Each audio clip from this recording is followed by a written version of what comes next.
Everyone, let's see how many people we have online with us. We're missing a few members than we usually have here. So I just want to see if maybe we should wait or we might have quorum. We could still get started and, well, no, because we have to vote on the meeting minutes. So let's see. I'm just going to give Nick a minute to see if we have quorum to approve meeting minutes from last time.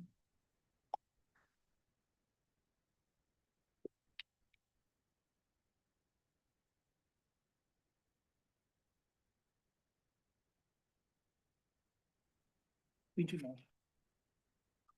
Okay, you could start. Yeah. I'm back. Sounds good. All right, good morning. I'm going to go ahead and call the meeting to order, but we won't do the approval of previous meeting minutes yet because we don't have quorum yet. And when we do, we can circle back to that agenda item. Thank you, everyone, for joining us, whether in person or online. Before we get started, as you know, we always kind of review the duties of the task force and our work. And so I'm just going to go ahead and do that quickly. So please bear with me, and then we'll get started onto the rest of our agenda. Our task force duties are to gather, this is on slide 3, by the way. I'm just going to do a quick overview. It's to gather and review data and information. 2 is to review existing regulations. 3 is to develop recommendations and foraging guidelines for state lands. 4 is to develop recommendations for increasing public understanding of sustainable foraging practices. 5 is to solicitate public input, and 6 is to develop recommendations for reduced price foraging permits. And again, I just went over those very quickly, but you do have the slides in front of you, and I think we've reviewed this at every single meeting, so it's not new to any one of us. On slide number 4, part of our duty is also a legislative report. That we get that done by February 28th of 2026. The task force must submit a written report containing its findings and recommendations to the Commissioner of Natural Resources and to the chairs and ranking members of the Legislative Committee with primary jurisdiction over natural resource policy. We must also do recommendations, or I apologize, our recommendations must be specific and actionable. The report must detail proposal for changes or additions to statutes or rules to effectuate the task force recommendations. And then I like to just kind of go over our operating agreements. All of you have done an excellent job with this. I think I'm the one who probably lacks this part the most, which is some of our agreements have been to say your name before speaking, if you can, just so that those online know who's speaking, and then also those in person know who's speaking online. And if you're online, please turn your camera on whenever possible. Come to our meetings prepared. Task force members make space and take space. Refrain from side conversations when possible. Show respect to members and presenters. Be open-minded and curious about other people's opinions, viewpoints, and lived experiences. Recognize that time or research may be needed if you have a question that needs to be answered. Focus on the issues and not the people. Assume good intentions, but acknowledge harm. And then on slide 6, I like to just kind of go over that we've had 5 meetings already, that we're on our 6th meeting of the task force. And then we have 4 more meetings to go. And the next 2, in addition to today's, is really to discuss, create recommendations, discuss them, and refine them. So we don't, if I think about it, 3 meetings, that seems not much. We have a lot of work ahead of us. So we have to be very efficient with our time, and we have to be very focused on our work to get those recommendations done in the next 3 meetings. And I look forward to that work with all of you. So far, our meetings have been to gather information and to learn, and we've done a lot of gathering information and learning. And so today's agenda, as well as the next two, is really to put all that information that we've learned to use. And then today's agenda on slide number 7 is presentation of new information. Nick will present those with us. And then we're going to do reflections and key takeaway from the 3 of the 5 listening sessions that we've had. We're also going to discuss recommendations and create some of those recommendations. And then we'll talk about next steps, take public input, and then adjourn. The bulk of our meeting time today, I'm hoping, will be dedicated to the discussion of recommendations. Okay. Okay. So, okay. Thank you, Nick. So Nick just informed me that we do have quorum now. So let's go ahead and take that first agenda item back up and do the approval of our previous meeting minutes. Is there a motion that I can get from someone to approve those minutes? I'll make a motion. Thank you, David. Schultz. There is a motion. Is there a second? Do we need? a Second, Greg Pauly. I think we've always taken a second. Thank you, Greg. And then Nick, will you take a roll call of the votes? Chair Pa, Yes. Dale Gentry, Here. Senator Green, Bradley Harrington, Aye. Nibi Ogichita Ikwe, Yes. Greg Quale, Yes. Peter Martiniaco, Here. Rebecca Montgomery, Aye.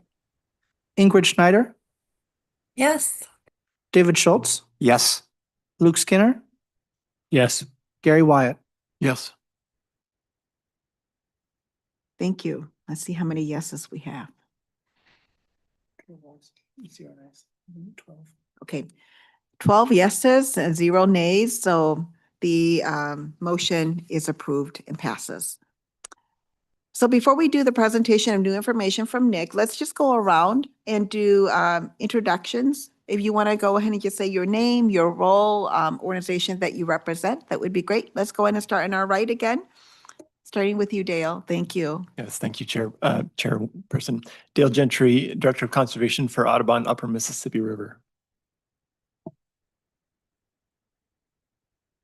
Greg Qualley, Backcountry Hunters and Anglers. Good morning, Nibi Ogechida Ikwe, representing Minnesota Indian Affairs Council. Peter Martiniaco, Minnesota Mycological Society.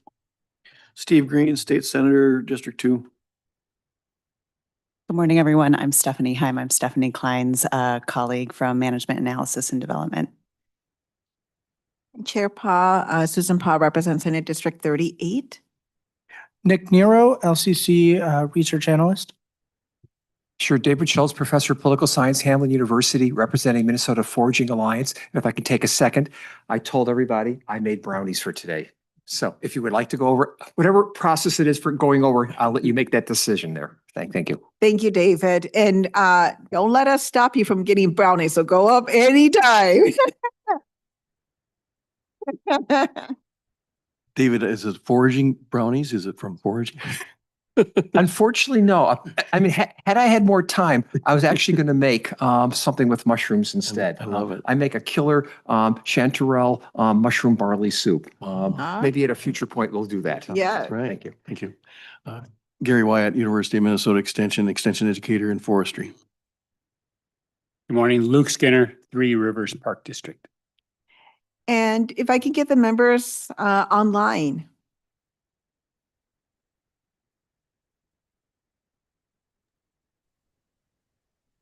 Hi, good morning. Kelly Bruns, Minnesota DNR.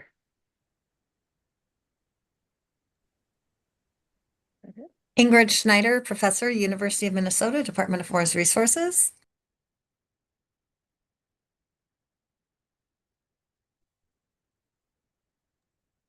I'll go next. Rebecca Montgomery, University of Minnesota, Department of Forest Resources.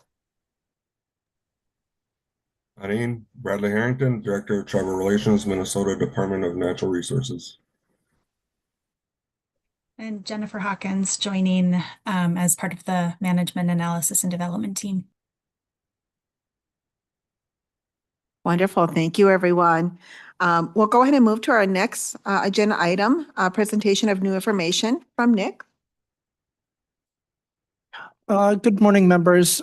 So you'll see in your packets and online for the meeting information is information from Washington County about how they run their foraging program, including their permit.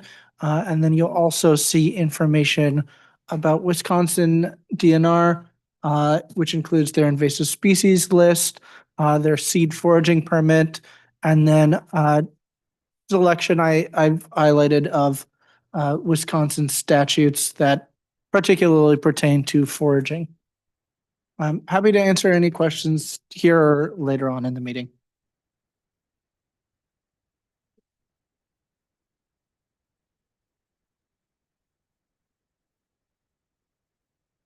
I'm just going to give us a few minutes here to take a look at this information. And if you have any questions, just let me know.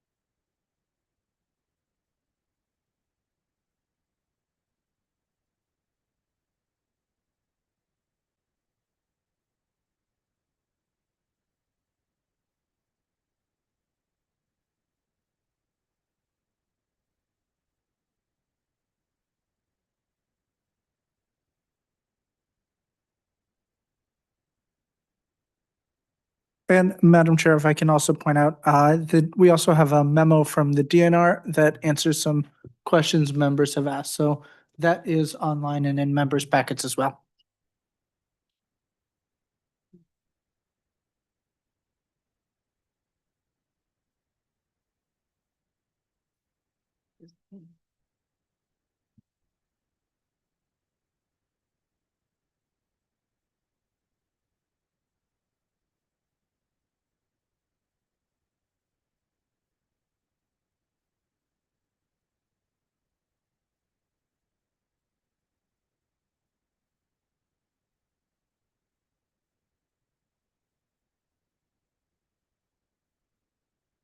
And with the update from the DNR is that question about the citations as well. So just pointing that out from the last time we talked.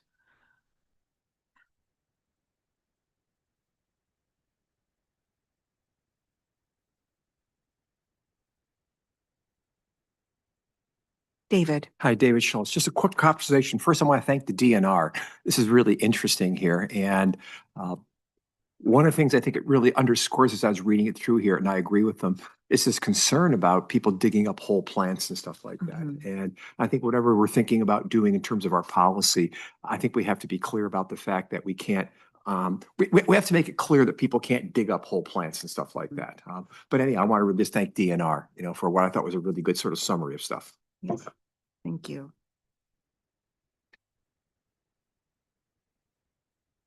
David, what document are you referring to? Madam Chair, Craig, this is the one, it's called Legislative Response Sustainable Foraging. They had a bunch of questions there that came in from some of the listening sessions. And when they were talking about citations, there was a little bit of concern there about, I think it's what the citation examples like that, some discussion about their concern about people digging up plants also too. We don't have a lot of data in terms of how much, but a concern about that. Yeah. And I was just, my comment was just sort of bring our attention to that. And I think okay, never supposed to use the royal we, but I'll do it anyhow here. I think we all share the concern that people going and digging up whole plants, and removing them, I think poses a problem. This is Peter from the Mycological Society. I think that depends. I think there's certain forageable things that can include harvest of an entire plant. such as ramps, possibly cattails, things like that. And but I think we need to be specific on those things and understand that by doing that, there is potential over harvest risk. And so we need to be not just carte blanche. Those are things that definitely would invite discussions about amounts of harvest. Madam Chair, Peter, as I always say to my students, it depends is always a great answer. Very much. Uh, Senator, just a question. I was looking at the response from DNR from the October 8th meeting. And on the second page under question 3, Senator Green asked about harvesting aquatic plants. And the aquatic plant management statute specifically prohibits any aquatic plants, which is something that we should give some pretty serious consideration to. Yeah. On changing. I like you have been evidently guilty of violating the statute, didn't even know it. Yeah. I think that's something that could be changed. Yeah, absolutely. Thank you. Yeah. We're noting that one down. Yeah, we know we've had discussions about that. All right. What is Peter from the Mycological Society? One question, kind of referring back to harvesting whole plants. One of the follow-up questions I had in regard to the permits that were issued for plant harvesting. One was, were any of these permits issued in wildlife management areas? Since I know that the general structure of it says it's forest, but they also refer to wildlife management areas in a different text of the regulation. And then the question is were there any requests because they talk about people illegally harvesting ramps? Were there any requests for harvesting ramps on any of those plant types? They don't list any. I don't know if they turn them down or, you know, what the current policy is on that. I don't know if we have anyone from the DNR that could answer those two questions off the bat, because I almost think I have an interpretation of that first part of the question, which is that whether or not those permits for harvesting would be in wildlife management areas. And I'm thinking no. The reason why I'm thinking no is because when the permits are very specific to what areas you can, and it does specifically say state forest. So that's just my first reaction. I'm not saying that that is true.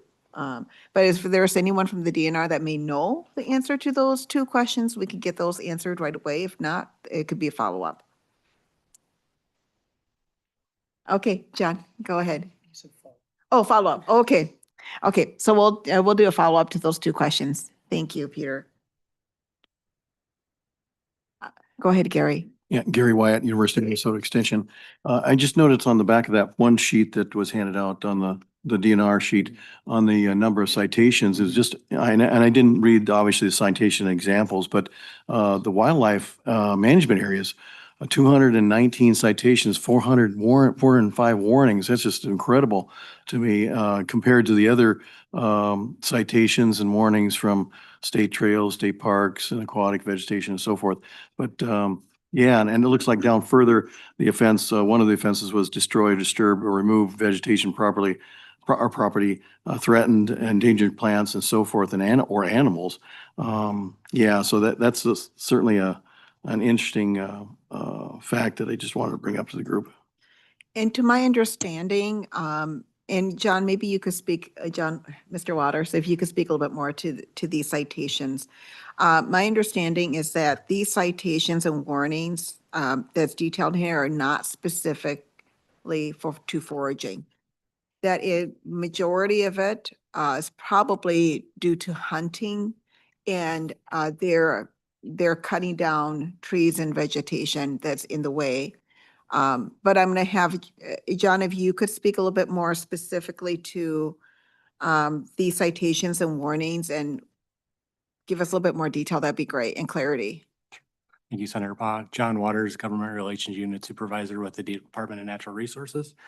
So the information we provided have unfortunately a large caveat at the top of that, that there's a lot of citations and they're all within our incident complaint report system. And so we would need to go through each one very manually, time intensively to figure out if it's specifically related to foraging.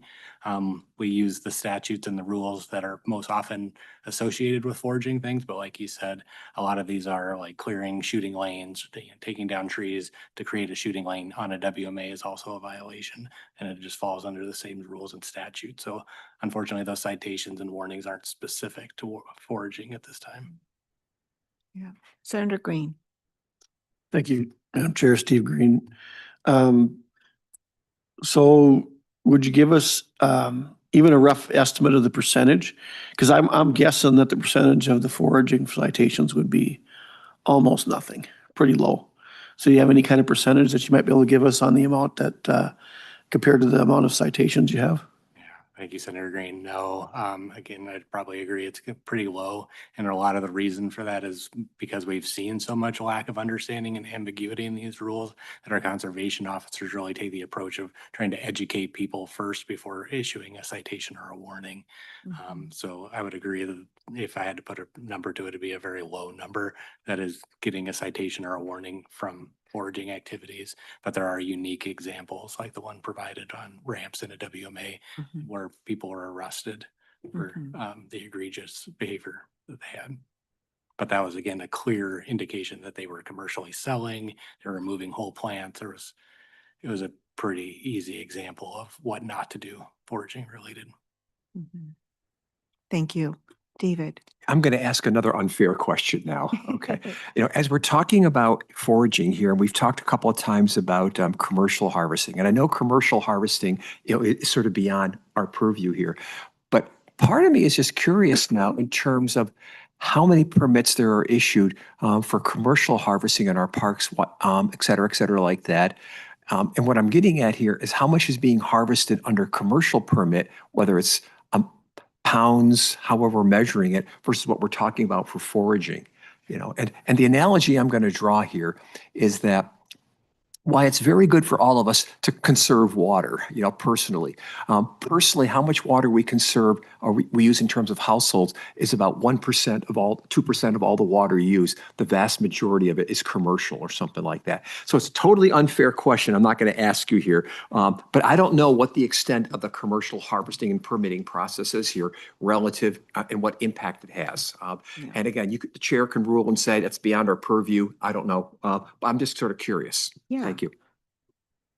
Peter. This is Peter. Yeah, and as an additional follow-up question to the permit list is how many of those permits were issued for commercial harvest, for forage, that fall under the forage, whether it's mushrooms, whether it's plants, are people requesting a permit for commercial harvest of fiddlehead ferns, commercial harvest of Solomon seal, and commercial harvest of watercress, or is it strictly for their own personal use and consumption? And I think, because the permitting process says large quantity or commercial use, how were these, determined or apportioned, or, if people are making specific requests for harvesting for commercial sale, it's not in the permitting process, it's not out of the question of getting a permit for doing that. I'm just curious how many of these were issued for that intent. I think we could find that answer fairly easily. I think the DNR would have some data with that, with their permitting process.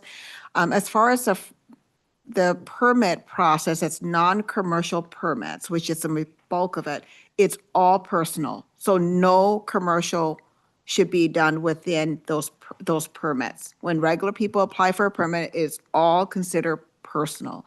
The only time you can do a commercial permit is if you go specifically to the commercial permits with which the commercial permit specifies what you can apply for with under that commercial permit process.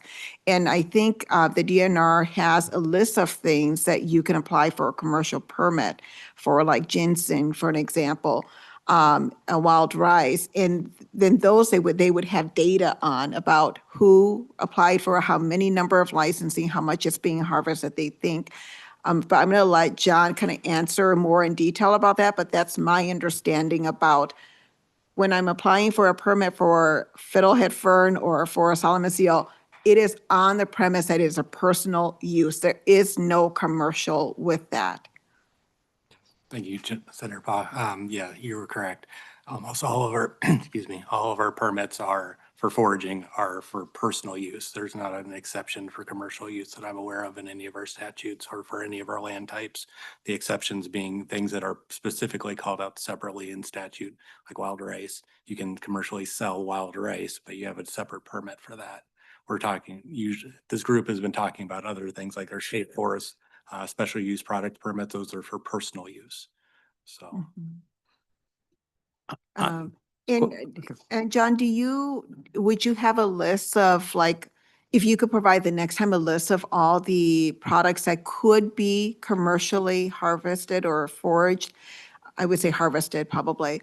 And then how many permits you guys give out each year for that? And an estimate of how much you think is being harvested within those permits. Then that will give us clarity that those are the products that can be commercially harvested. If it's not under those specific ones, it's supposed to be that nothing else outside that would be commercially allowed. Everything would be personal. David, and then I think Peter, and who else? I might have missed someone. Okay, I just want to get clarification then. So we may have a terminology issue here. So when you're issuing commercial permits, it's still for personal use? So Schultz's Inc. company could apply for a commercial permit to harvest certain specified things. Okay, Correct. That's what I wanted to get Yeah. clarification on. So you could only commercially harvest those allowable plants or products or items that are specified on the DNR, like ginseng, wild rice, a number of other things, spruce tops or any forestry products. But you'd have to apply under that commercial. Anything else that you apply for that is permitted, that you can apply for a permit, is only personal. It is not for commercial whatsoever. And if it's not on the commercial list, you can't harvest for commercial. Peter. Yeah, I guess I have confusion about the way it's delineated on the website. Is it says, you need a permit if you were going to be commercially harvesting mushrooms and stuff like that. And it kind of puts it all together when you read it. And I understand part of the confusion is that this permitting process falls under the non-timber forest products, which is primarily a commercial. Most non-timber forest products are harvested for commercial purposes. And so it was confusing from a language. I can appreciate that's what the actual expectation is, but it's definitely wasn't clear at all to me. It implies that commercial permits would be available for other types of harvest on state forest lands potentially. And that's fine if it's not, but it definitely is not clear to people. Yeah, I know. I think that there is a lot of confusion on what we have. We don't have enough information about foraging on our websites, and I think there is always confusion, right? John, do you know if we allow commercial foraging licenses for mushrooms, for an example? No, I do not believe we do. I didn't believe that we do. And so all mushroom foraging is supposed to be only for personal use. That's my understanding too. I don't, Peter, do you know? Like I say, It was confusing. Harvesting on state forest lands, it implies that a commercial permit might be waived. Mm-hmm. Okay, okay. It doesn't say specifically, it just says that if you're doing this large quantity or commercial permits, you require a permit. Mm-hmm. Makes it sound like you could get. Yeah, yeah. Because there are. Greg Qualley from Backcountry Hunters and Anglers. I've been gathering mushrooms my entire life, and of course, one of the favorites is morels. And there's a pretty healthy, I would say, commercial operation in southeastern Minnesota and has been for decades. And that's a lot of that occurs on state forest lands and private, obviously. But has that subject ever been brought up as a need for a commercial use, just like ginseng? I mean, same country, a little different plant, but the same outcome. John Waters, the Government Relations Unit Supervisor with the DNR. No, I don't believe that a conversation has happened. Right now, it's currently against the law and we enforce the law as written. So if we found somebody to be commercially selling morels, for instance, they would be in violation of the law and arrested for that.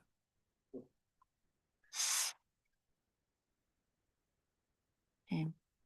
Senator Green. Steve Green, this question is for you. You say a large amount has been harvested on state lands for commercial use. Where is the background for that? Because I did a little bit of research on it, and most of the mushrooms that are sold commercially in restaurants or anywhere else are actually grown on farms. And so it actually, when you think about it, unless somebody actually just wants some mushrooms that were harvested naturally, it would be the cost of doing that and the time it takes to do it wouldn't be very productive for anybody that's doing it commercially.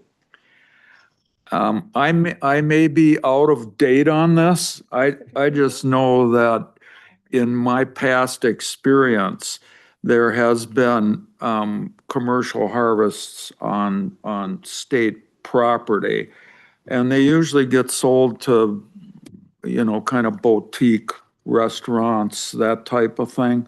How much of that's actually taking place, I can't answer that question with any facts, Senator.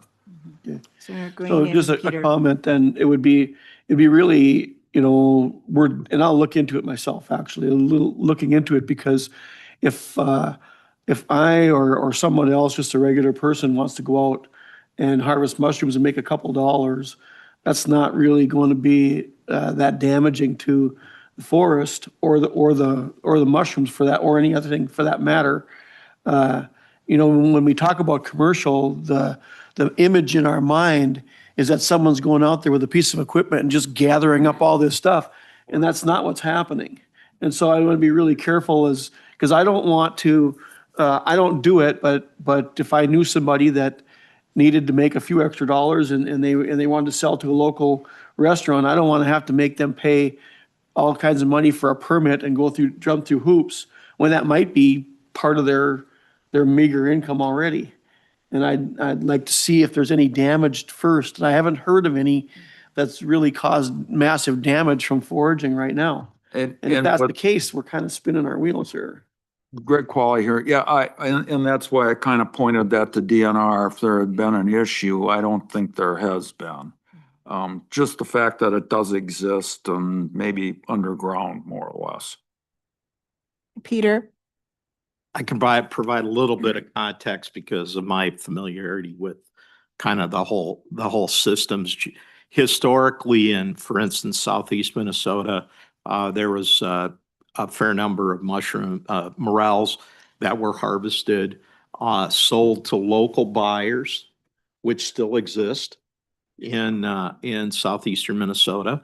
There are fewer now because the volume of mushrooms has decreased, not because of overharvest, but just because of changes in habitat. But there's buyers that were regularly offering to buy that.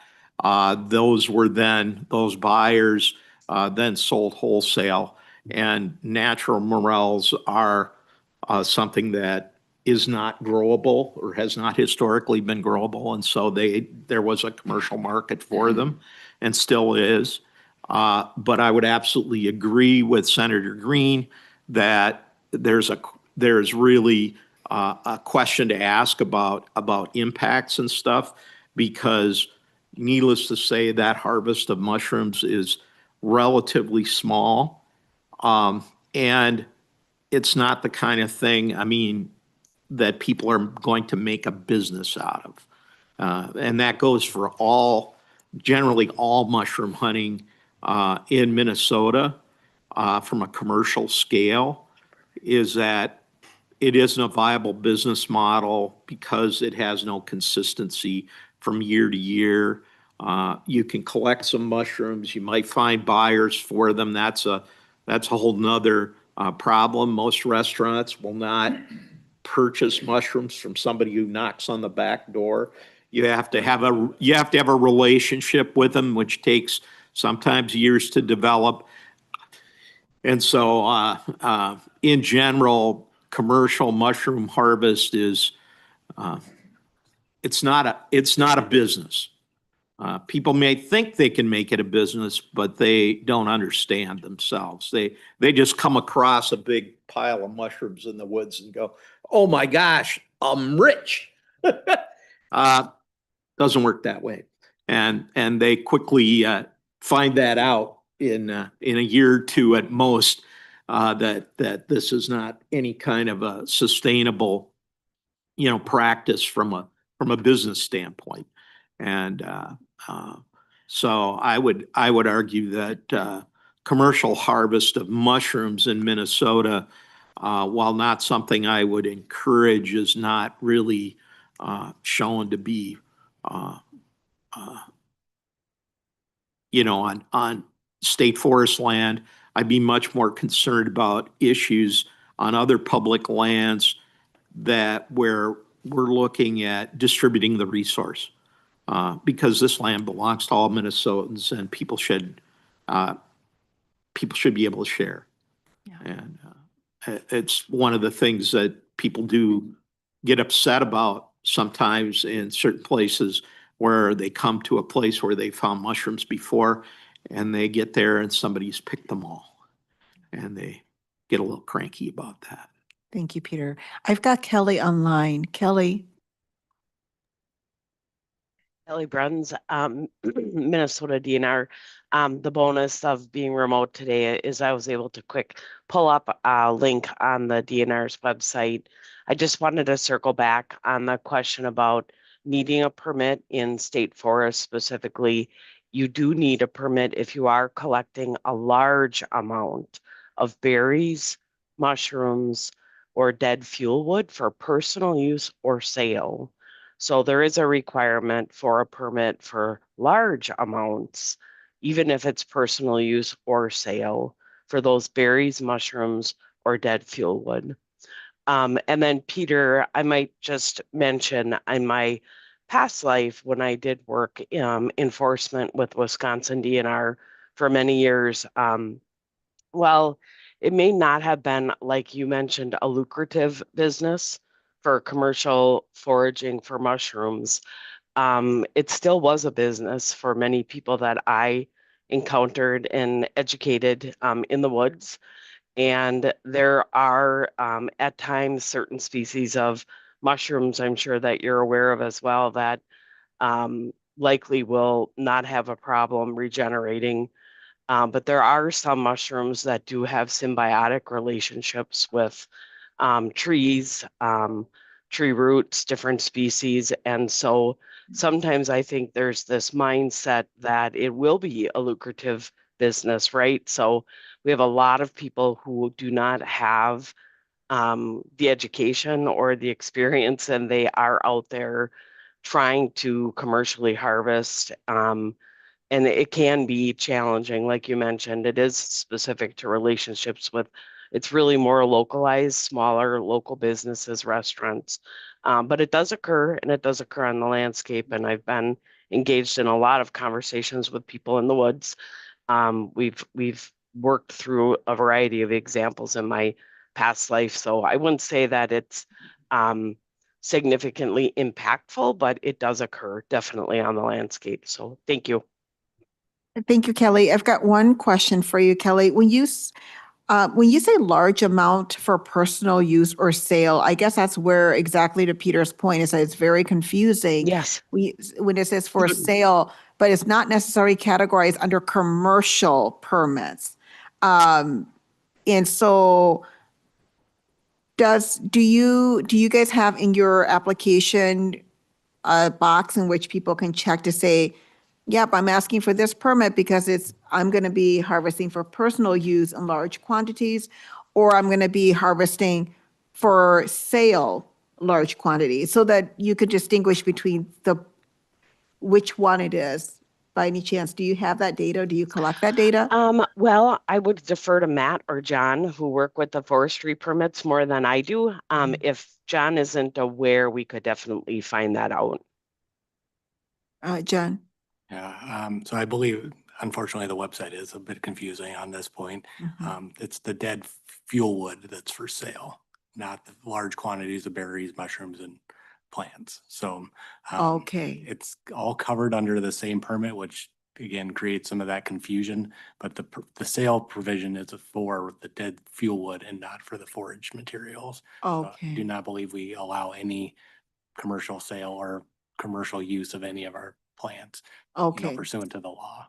So maybe there's confusion in the language, but as far as the intent is that it is only for dead fuel wood, not necessarily for the rest. Okay.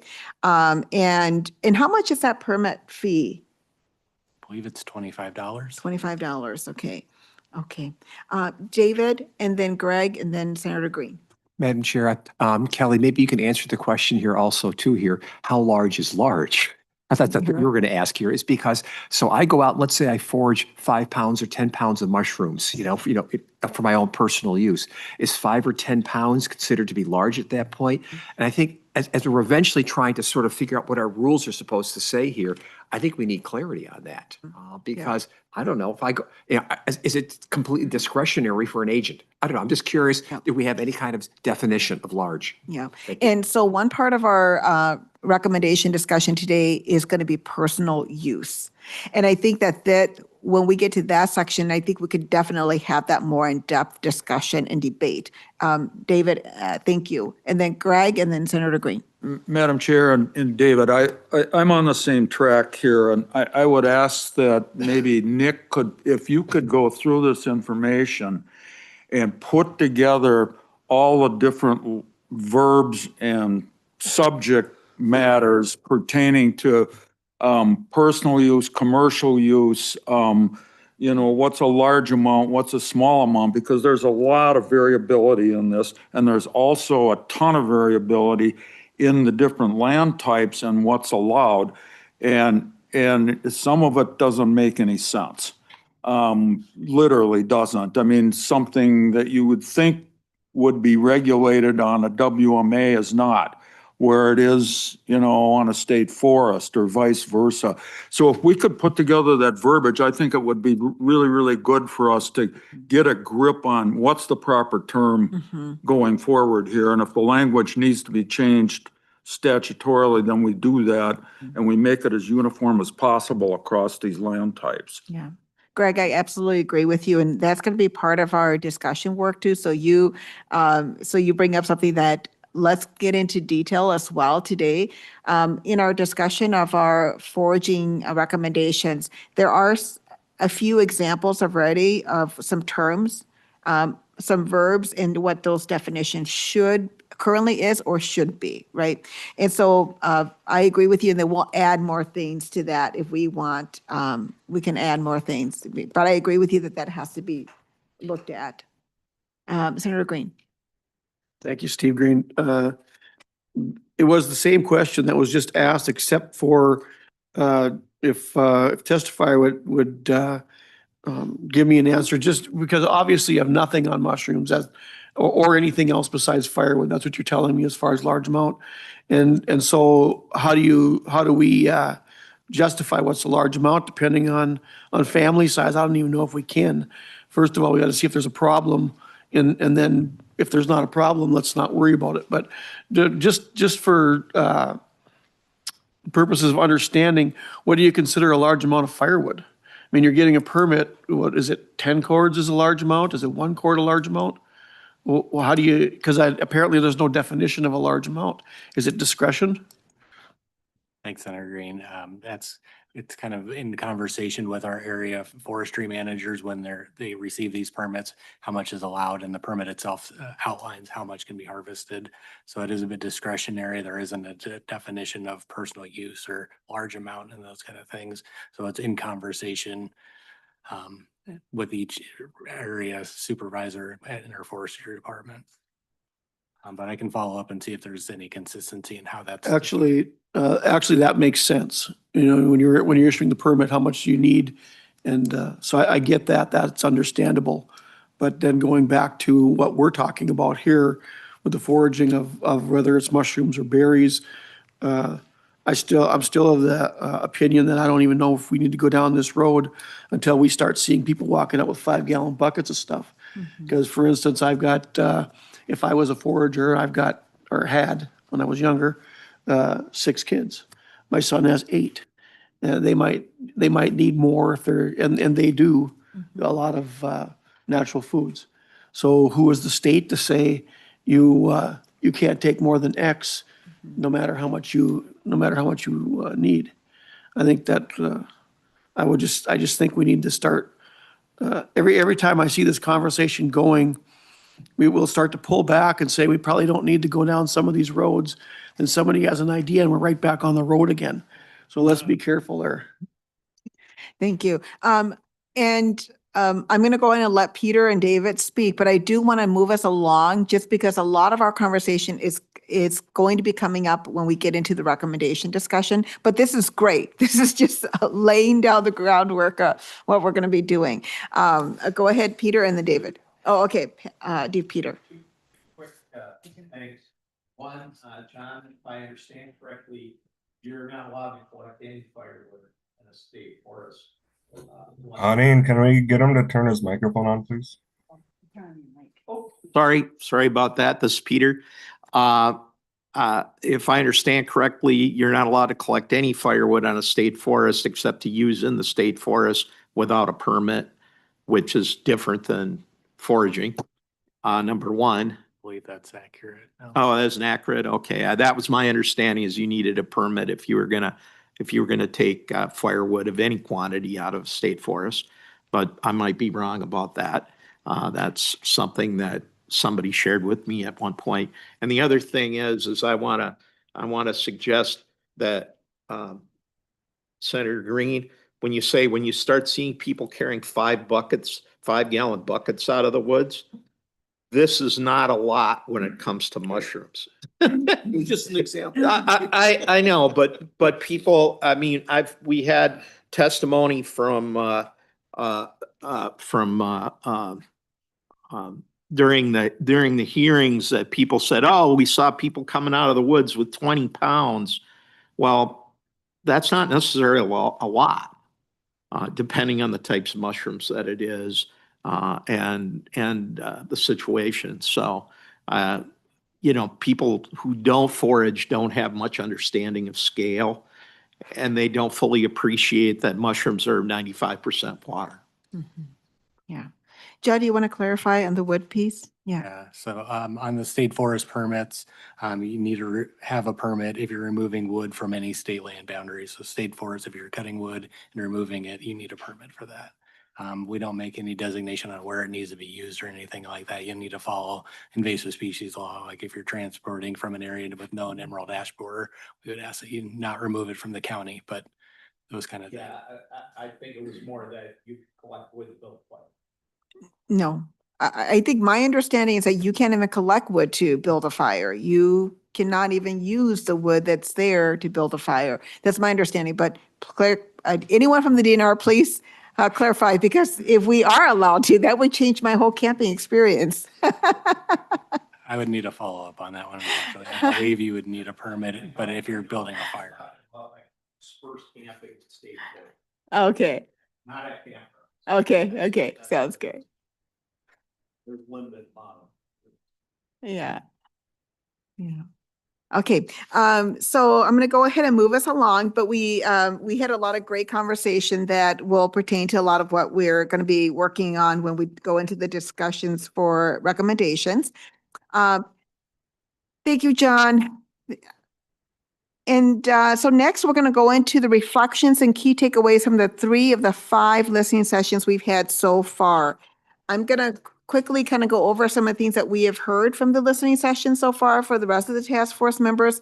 And then I would love to get those members who were able to attend some of these listening sessions to kind of share your thoughts on some of the takeaways, okay? So from the 3 of the listening sessions we've had so far, November 18th, 19th, and 20th, there's going to be 2 coming that's still left, one in a day session and another one in the evening session. And just reminding everybody that task force members are encouraged to attend. We just want to make sure we don't have a quorum. So far, we've done really good with that. Some of the emerging themes is on page 12 of your slide deck. What we've heard from the public is that there is support for foraging, and it's guided by values, including living in harmony with the land and the water, clear rules of what is allowed and not allowed on different state lands. Over harvest is a concern for whole plants and roots, tubers, not necessarily fruits and including mushrooms. Restrictions must come with enforcement. I know that was brought up by one of the attendees from the public that said, you know, we have enforcement, we have restrictions, but we don't have enforcement, then what does that really actually mean? And is there a point to that? Explore a free permit for several years to collect data was one of the suggestions that came out as well. More education and resources to support responsible practices. I think this is the one that we heard the most of over and over again. And then there was something that was brought up about a tip line. And we did find that the DNR does have a tip line, 1-800-POACHERS, that can be used to report over harvesting. It's not just for fishing or hunting, but it's also for any kind of reporting when it comes to our state lands. Those were some of the notes that came out of our listening sessions, but I'm wondering if those who attended, our members here, if you can kind of share what stood out to you about the listening sessions and some takeaways or themes that you emerged for you when you were there. David. Okay, David Schultz. I attended one of the listening sessions and hope to attend another one, but 3 themes sort of came to me in terms of as listening to people here. The 3 words are confusion, education, and evidence, and I'll explain each of them here. Is that across the board, I found lots of people were confused, and we've talked about this several times here about what you can forage and where across the different types of properties. And again, there's some things that we can't address here in terms of federal versus and so forth like that. But even within the state-owned properties or state-controlled and managed ones, parks versus, state parks versus forests and wildlife managed areas, a lot of people were confused, in terms of what to do, in terms of what they could harvest. And also in terms of types of products. The second thing that really came across here was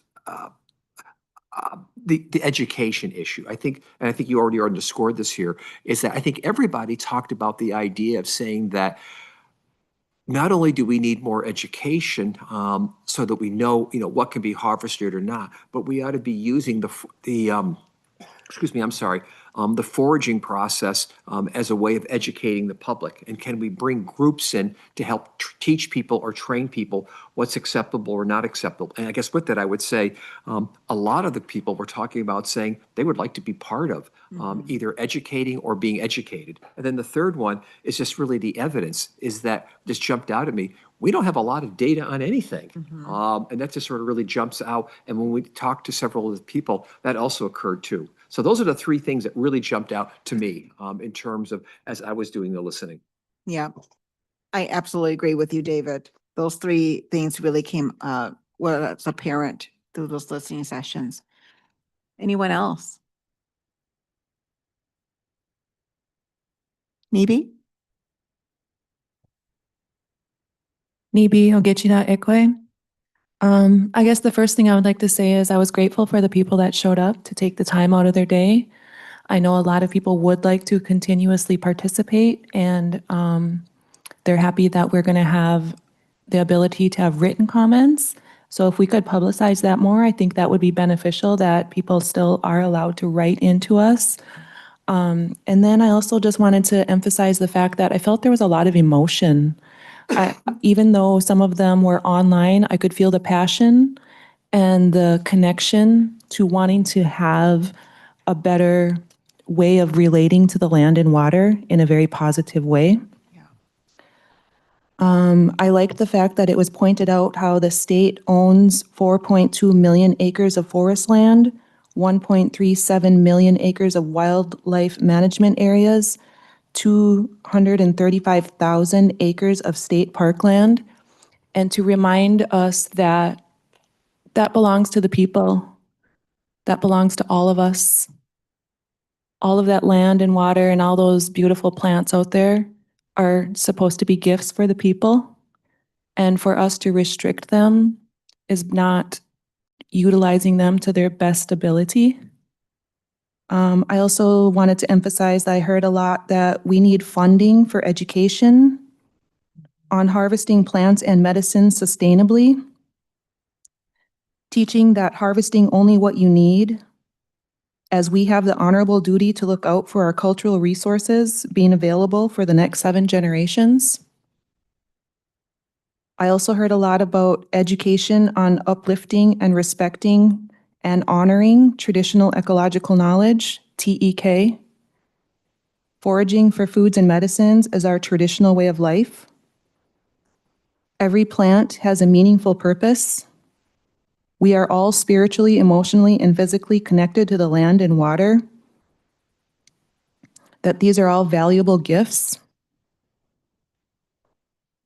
I also heard that if a plant or medicine is scarce, that we need to pay attention to that as data and to perhaps not look at it as an over-harvesting problem, but to look at it as a way of intentionally, methodically, and responsibly planting more of these desired species, especially for cultural use.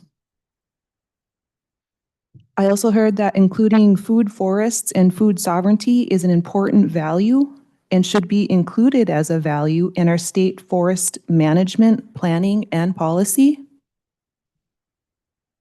And then my final thought that I really agreed with was that we really need to make sure that we keep this foraging task force ongoing. After the report in February, we will need to continuously give input and guidance.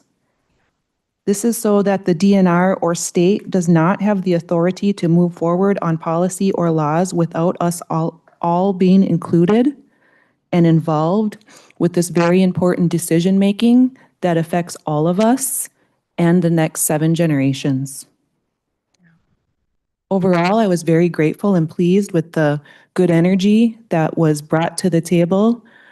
And I appreciate the fact that we're allowing the public to give their input as this affects all of us. Miigwech, Padamia, thank you. Thank you, Nibi.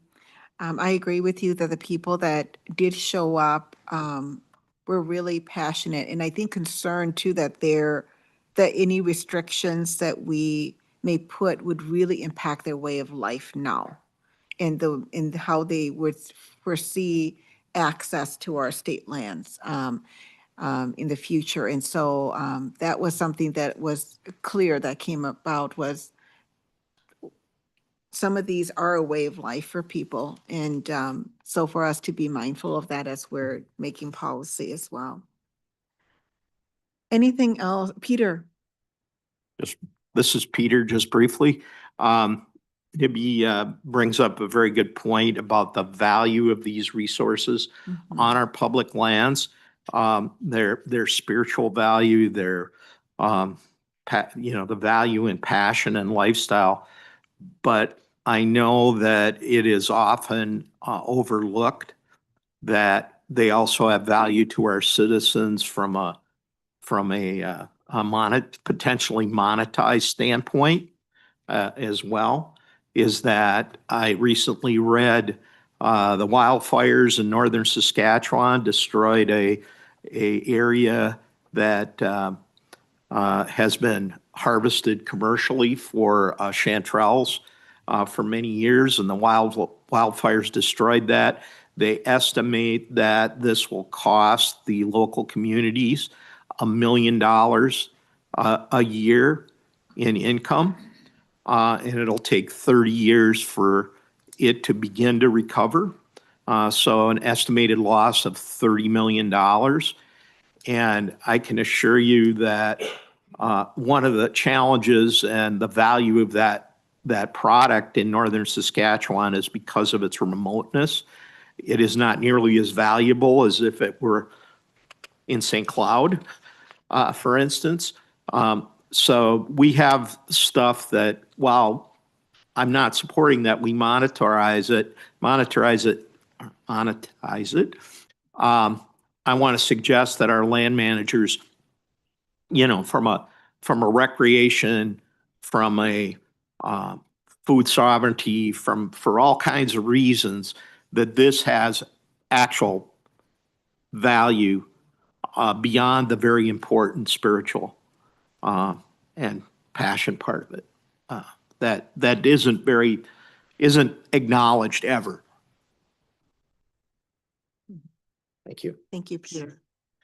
Okay, and then let's thank you everyone for attending the listening sessions. And we did get good participation. We're hoping that for our last two that's coming up, that we get more participation, especially those who were not able to join us for day sessions that can join the evening session.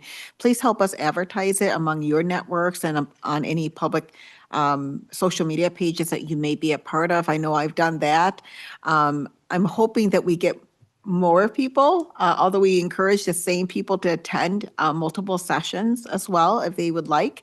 And I know that we've had someone that has attended multiple sessions from the public, because they, not necessarily to speak, but to hear what other people are saying too. So David.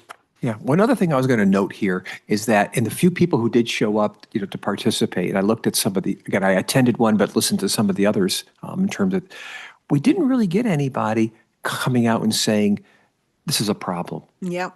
And I thought that was really quite interesting, because I was expecting at some point somebody was going to come out, some group, and say, this is, we got all kinds of problems like that. And I don't know whether this is an, absence of evidence or evidence of, whatever like that. But there just doesn't seem to be any opposition out there to people saying that we need to curtail this in any kind of serious way. And I think it's just worth noting also. Yeah. Thank you, David. Kelly. Thank you, Kelly Bruns, Minnesota DNR. I just had 4. I was able to attend one and then listen to the other 2 as well. And one thing I thought I had heard, as far as Nivi had mentioned as well, is it was really emotional. I wasn't maybe quite expecting the level of emotion and the sense of people's significant connection to the land. As they're foraging, and just to hear the stories, I think was really powerful. I also continued to be really interested in the different types and levels of education that people are recommending. It's very widespread on just education in general, and there's so many different ways that that could occur. The other thing that I heard, it seemed like people really are processes that are in place in many locations. Some I kind of sense that maybe people really didn't want them to change, that people who were going to go out into a state park and pick some blueberries and do certain foraging with the laws that are in place now, they said that they would not apply for a permit to do that smaller foraging for personal consumption. So that stood out to me too, that we should be mindful of looking at the current permit processes that we have and what those look like, but not adding new levels of permits where many people said, I would not do it if I had to go through a process to apply for a permit to forage where they have been legally doing that already. So just a couple notes on that. Thank you. Thank you, Kelly. I appreciate that. We're going to move into the recommendations. And, oh, yes, Greg. One more thing.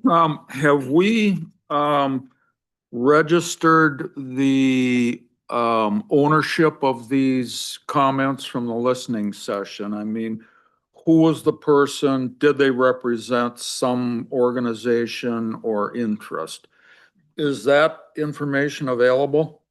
No, we didn't collect that information. And I would say the majority, if not all of them, were actually just members of the public that didn't represent a group. So, Thank you. yeah, just regular people. Yeah. Okay, so we're going to move into the recommendations, dive into the work. Some of it we've already kind of talked about, which is great. It sets the stage for some of the conversations that we're going to be having. I'm not going to go into detail about some of these. I do want to highlight it for us about the just duties of the task force and some of the information I want to throw out at all of us before we get started into deep dive into the work. But on slide 15, I just want to remind us of the duties of our task force. Of the 6 duties on our task force, 3 of them specifically talks about recommendations and developing recommendations. Duties number 3, 4, and 6 talk about what some of that work. And so I just want to emphasize that as we move forward into that work of recommendations. The next slide, oh, I don't know what slide number that is. It's 16.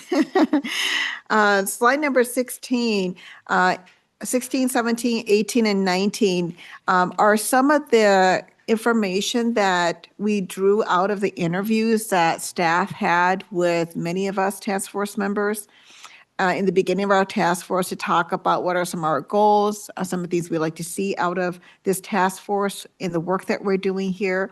I just want to highlight a few of these things, but I won't read through all of them. It's for you to kind of review. But I know one of the things that was brought up was that foraging occurs for a variety of reasons. As we're making recommendations, let's be mindful of those things like food, medicine, recreation, art, or cultural purposes. So when we're making recommendations, just be mindful in that also foraging may not always be perceived to the public and others as legitimate recreational activities, such as hunting or fishing, but it really should be something that maybe we'd establish to be more of something that is more legitimate. And I think it's because we've lacked the resources to really talk about, educate the public about foraging. Let's see here, page or slide deck number 17, it talks about making sure that we make clear recommendations and recommendations that we can also get the DNR behind as well. So we'd love to hear from them about whether or not some of these would have, I would say, challenges that they may perceive that we may not. And that support for cultural practices, including those that are Minnesota tribes, making sure that we get their input on some of that. I won't go through the rest of the stuff here, but it is in your slide deck, just as a reminder to some of the work that we're doing. On the last one where it says 4 of 4, and I forget what page that is, that's page 19. It does talk about, to Greg's point, defining key terms, right? Making sure that we go through and say, what are some of these key terms? What does it mean? What are some of the definitions that we could put to it? And clarifying how different rules apply on different state lands, determining whether or not a permit is needed, and what would be that permit, what would be the cost.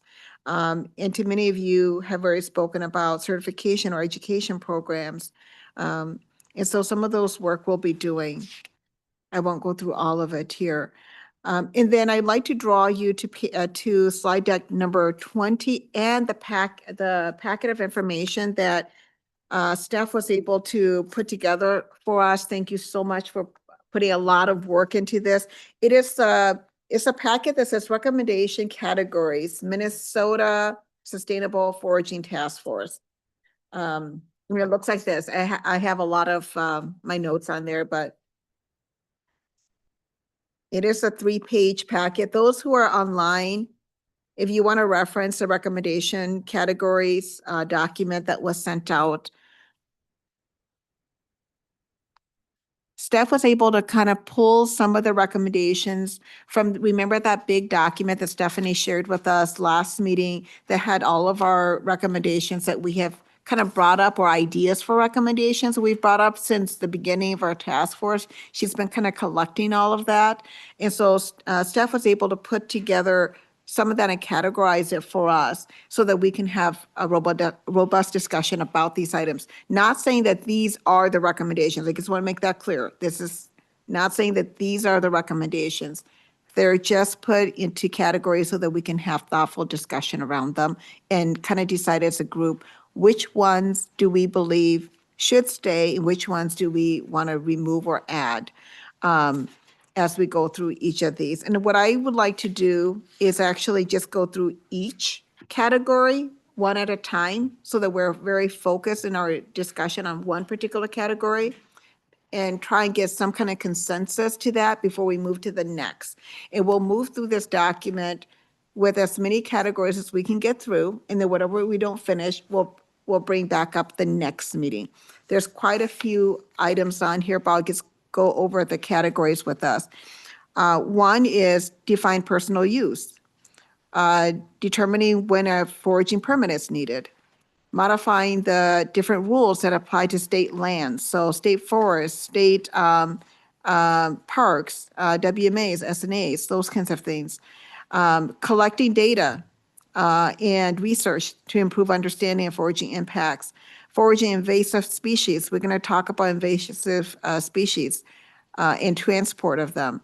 Education, training, and outreach, and establishing regular review cycles of foraging statutes and rules. Kind of back to that moratorium, or whether or not we want to come back as a task force in 3 to 5 years, talking through some of those things.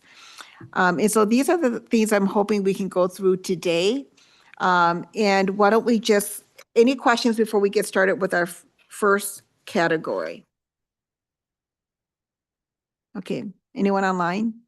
Okay, great. So what I'd like to do is go ahead and just get started. Before we get started, let's just talk about the confirm foraging scope, okay? It's on the very top of your packet here. It talks about kind of a reminder of the work we've already done in the past when we talked about what's in, what's out, and what's still in that gray zone for us. Okay, just refocusing us back on that. What we've said is what's in is DNR managed state lands. So we're not going to talk about county or city lands necessarily in our recommendations. Personal use and other plants, like what kind of plants would we include into this? And then some of the what's out is tribal, federal, and private lands. And I think it's okay to ask for commercial use information so that we have good information to base on, but we're not going to necessarily make recommendations for commercial permits. Maple syruping and wild rice, aquatic animal species and insects. And the what's still unknown, and this is something that we can still have a discussion on whether or not we include or not, which is state lands not managed by the DNR. I think we kind of already said that we wouldn't, but we can still have a further discussion on that. Invasive terrestrial or aquatic plants like garlic mustard. And I think cattails was one that was brought up before too. Forest products, part of trees like birch, bark, cones, moss, spruce tips. And I think we could kind of talk about that when we get into some of the products.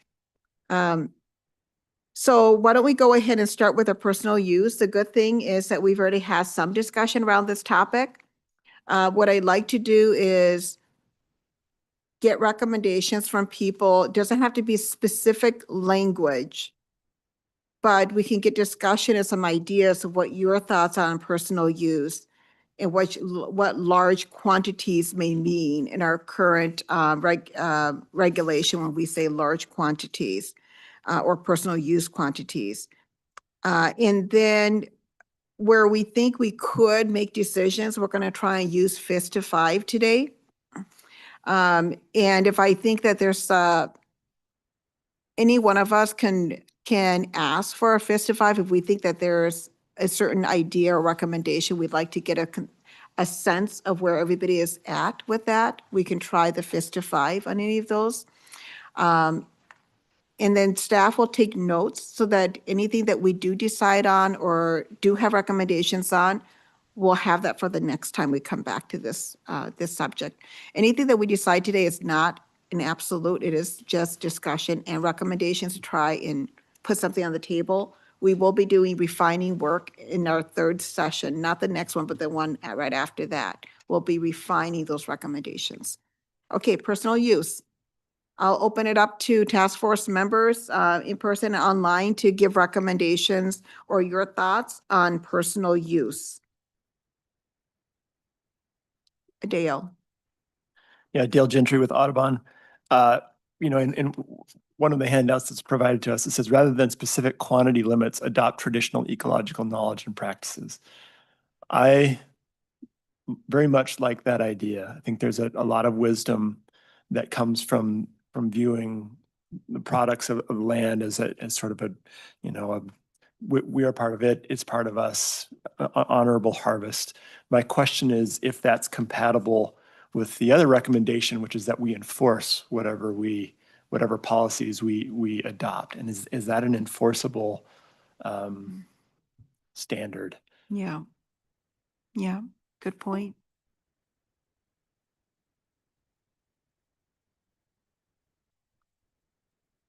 Steve Green, I don't even know how you're going to do this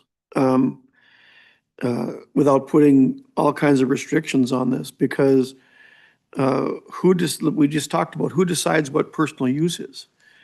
Personal use to me might be different than somebody else, and so it goes back to the question: do we need permits at all?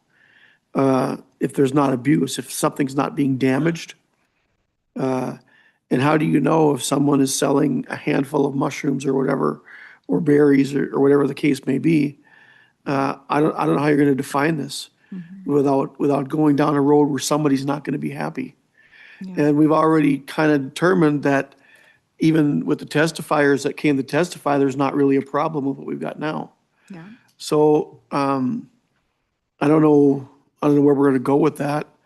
The only other thing that was suggested on there was, issuing free permits. I want to get that in there now. I don't think that's a good idea either, because we've already heard that people won't apply for the permits if they have to get one.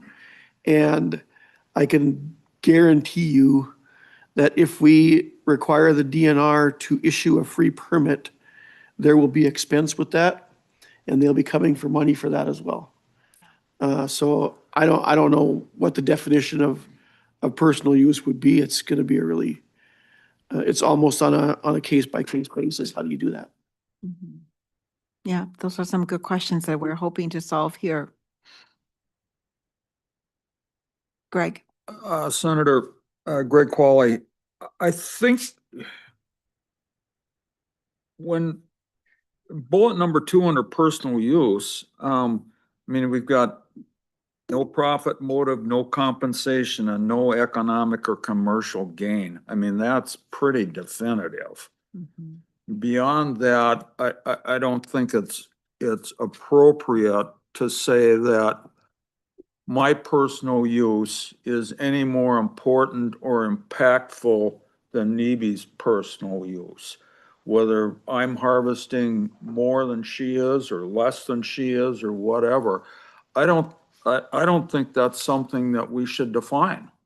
I really don't. I would like to see that left broad so that it is an ethical thing. And like Peter's mentioned, I mean, when you go morel hunting, as an example, I mean, if I'm gonna come out with a handful of mushrooms that I can consume in one meal, that isn't much. And it's not what most people would do. So thank you. Thank you, Greg. Anyone else? Gary? Gary Wyatt, University of Minnesota Extension. I do like Dale's comment there about the honorable harvest. Maybe we think about, I think the definition of how much you take should be maybe talked about in this committee. But maybe we drop the word personal use and use honorable harvest and define that, and as some of these types of things here that's listed, no profit motive and so forth. But yeah, I do like that. Personal use has really gotten out of hand, and I like Senator Green mentioned too, that if we put a restriction on it, and it's going to be tough to enforce and maybe so forth, but and maybe cost involved with the DNR. But yeah, I think I like a definition, but maybe personal use, we don't need to use that term. Honorable harvest, I like it. Thank you. Gary. And then we've got Angela online. Yeah, sorry for my tardiness. Angela Gupta, University of Minnesota Extension.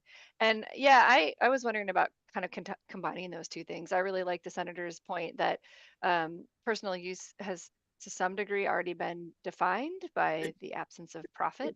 But I also recall that in one of the comments from the Indigenous panel member at at a recent meeting, that there is a culture of honorable harvest within the Indigenous communities that still enables the sale or trade of those products. And I think it's important to hold that, right? So there's a whole important Indigenous culture around trade and reciprocity.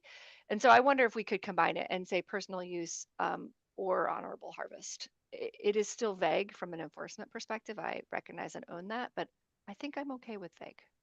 My thoughts. Thanks. Thank you, Angela. Peter? Yeah, this is Peter from the Mycological Society. Yeah, I, personal use, personal consumption maybe would be a little better defined. But I think that this takes us back into education. And when we talk about honorable harvest, and from many of the people that have become interested in foraging, they don't necessarily come from long traditions of foraging. And so they need to be educated about all parts of that, which include, okay, let's say you're gonna harvest a whole bunch of something, which is easy for a new forager to get excited about finding the mother lode of whatever. And then what are you gonna do with it? How are you going to utilize that to meet those honorable harvest perspective? And from that, very quickly, it becomes clear that no, you're not going to collect everything in the woods because you're not in a position or have the motivation, time, whatever, to properly utilize that. And that's part of the education component that has to come along with leaving this somewhat vague with that. I have a recommendation. I'm just going to throw it out here right now that to take something off of our plate, I would suggest that we make a recommendation that there be no requirements on state forest, wildlife management areas that are open to berry picking, that we have any restrictions on that. People have been doing it that way for 100 years. Nobody is aware that there's a permit requirement for picking berries on a state forest land, that in any quantity that they wish to pick. They're totally unaware of that. And most people that I've had conversations with say their response is challenging enforcement and saying, yeah, come get me. You know. Thank you, Peter. Luke, and then David. Luke Skinner, Three Rivers Park District. I want to follow up on Dale's a little bit. I am interested in this conversation. I think this idea of personal use of number 2, the bullet of no compensation, no economic gain it kind of defines it. My challenge is with the commercial harvest, the moment we say for traditional ecological or we set our own values about how much to harvest, a personal harvester can go in and take 100 pounds of ramps out and say, well, this is for my personal use in my family, yet turn around and sell it. And there's no enforceability of this. So anytime we set statutes and rules, typically there's some enforcement kind of caveats that go with that. So if we don't set that, then there's really no enforceability of some of these rules. So if we do care, we do think there's some problems. And I do believe there were a few people that did speak out on concerns at some of the sessions, if I remember right, about impacts that long term that could happen. So as we weigh this, I'm just my thought rambles around that. I like the personal use. It's difficult whether you set a limit or not, but then you open yourself up to lack of enforcement, if that's what we want. And the other thing maybe I'll mention as we start jumping down, I'm also in favor of permits, but only when necessary. I mean, if there are a whole caveat of things that we can harvest that we don't need permits for, I'm all for that. And, Peter started to mention some of those. So as we start to pull this forward, I wanted to make it as easy as possible for the public to go harvest or forage without a permit, and then figure out where those permits are required when absolutely necessary. Yeah. Thank you, Luke. David. David Schultz, I'm agreeing with everybody else here too. The more we define, the more it requires us to have to enforce, and it's going to cost money to be able to do that. The only concern that I have, and again, I need people who are smarter than me who can talk about this from a park management. It's a sense of which I think what you're bringing up here. Schultz goes into a park, harvests 100 pounds of something like that. At what point do we want to give, let's say, the local, park rangers or something, some kind of discretion to say that, given the weather conditions, given what's happening here, you can't take that much or something like that. So I'm trying to figure out how we balance that personal use with what ought to be. We don't want it in a situation where it also causes damages to the land. And this is what we've been struggling with the whole time here. But I do think that's the fact that the more we try to put definitions on personal use, the more we're going to get into an enforcement problem and a definition problem. So I like your idea of saying that are there ways that we can just sort of say for now, there are things that we just don't need to regulate at all? Isolate, are there a few things, if there are there a few things that we need to worry about? Because I also don't think we can get into the question, and I think the senator's bringing this up here also too here, is that once we start trying to say, not for profit or something like that, we've got to start asking a whole bunch of questions about what people are doing or something like that. And I just assume not bother a bunch of people who are out there hanging out, grabbing a few berries or mushrooms or something like that. Senator Green. I didn't know if any of you was first, but Steve Green, and I understand what you're saying, and thank you for agreeing with me. There's a couple issues there. You mentioned destroying the land. Okay, harvesting is not really going to destroy the land unless it's, if you got a big area there. And there are already rules. For instance, you can't drive on some state lands.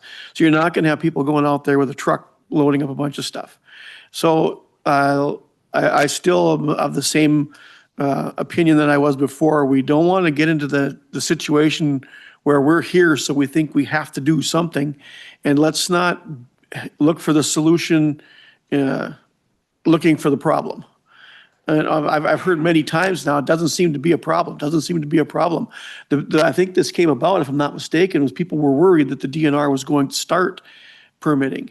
And so we try to keep coming back to that focus where we don't really need to regulate all of this. And if there are species that are in danger, then instead of listing all the ones that aren't, let's just say, hey, we've got a problem with this one. Let's give a little bit of discretion on how much can be harvested on that, but let's not make a list of every blueberry, raspberry, stuff like that. So let's just keep going back to the part where, what's the problem? Yeah, Madam Chair, Senator. No, I agree with you. I mean, what I'm just trying to do is create a little bit of like, I want to preserve some discretion for it's like local park rangers. So for example, and I think you'll agree with me here. Let's say we've had a lot of rain or flooding in an area or something like that. I think we already have rules in place where the DNR can say, listen, we don't want anybody in this area right now because it's flooding or we've had a recent, whatever like that. And that's all I was trying to get at here. But I like your idea of saying that it's permitted unless there's some reason not to permit it. Correct. Yeah. Thank you, David. Luke, and then Peter. Luke, Three Rivers. So I think for me, the problem, I had to go back and I took some notes thinking about this. What is the problem? Right now, it's illegal to collect wildflowers, seed heads, leeks, ramps, ferns, fiddleheads, wild ginseng, chaga, wild asparagus, cattail tans, conifers, cones. So right now, the current law doesn't allow this at all. So what I'm hearing is that this is, for me, was one of the, even before what personal use is, I mean, one of the big questions is what are we allowed to harvest? And there's things here right now that I understand that folks want to forage that are currently not allowed. So we have to make a change to make these allowed. And so that's a specific change that I hear from the group that needs to happen. So if we stay status quo, all these things continue to be illegal to harvest except for fruit, berries, some fruits and some seeds, or I'm sorry, some nuts. So depending on where you're at. So I think we have something right here in rule that we have a problem with that we got to get around. We have to make a recommendation or these things continue to be illegal. Correct. Thank you, Luke. I've got Peter and then Anibi. Yeah, and I want people to think about, from the enforcement side to also, kind of couch it more into how do we encourage and compliance. And that's really ultimately, whether there's any limits or no limits, that we have people complying with the intent of protection and reasonableness and honorable harvest. And what Luke says is absolutely true, and Greg pointed it out. I mean, right now it is technically legal to harvest any aquatic plant on public or private land. And that's, I mean, that doesn't make any sense to me for foraging purposes. I understand why the rules were written so people don't destroy wetlands or tear out their cattails in front of their cabin because they want to dump in a load of sand, but that's got nothing to do with this. Thank you, Peter. Nibi. Nibi Ogechida Ekwe. I just wanted to point out, it seems like a lost knowledge that wildflowers are edible. That's a part of traditional ecological knowledge. A lot of people have eaten wildflowers throughout history. Also with cones, I know that we had a gal here who was speaking of collecting seeds, and she was pointing out how important it is that we're able to use those seeds to regenerate our forests in a good way. So that might be something we need to look at is with product. And then my final comment about the fifth bullet point is, do we need a different category beyond personal and commercial use? And as we are all speaking of honorable harvest, cultural fits right into honorable harvest. I can speak directly of many friends and relatives that go to our state lands for harvesting cultural medicines. So I would like to make sure that they are able to continue their cultural harvests. Miigwech Padamian, thank you. Thank you, Nibi. Gary. Gary Wyatt, University of Minnesota Extension. On page 2, just back to Luke's comments on existing laws, I think that's an interesting thought that we maybe need to, it says modify the different rules. Maybe we need, and then the first line is preserve existing statutes and rules. Maybe we need to review and possibly modify existing statutes and rules. Back on that. Is that agreeable? And maybe the title even review and possibly modify the existing rules that apply to state lands. Yeah. Just a thought. Yep, absolutely. I agree with you, Gary. So this is what I'm hearing, okay? I'm hearing permit is also one that came up, but we're going to be talking about that in the next one, and I'd like to loop back into that in a little bit here. But what I'm hearing is personal use. It's not for profit, no economic gains, in honorable harvest be included in that personal use language. And then also that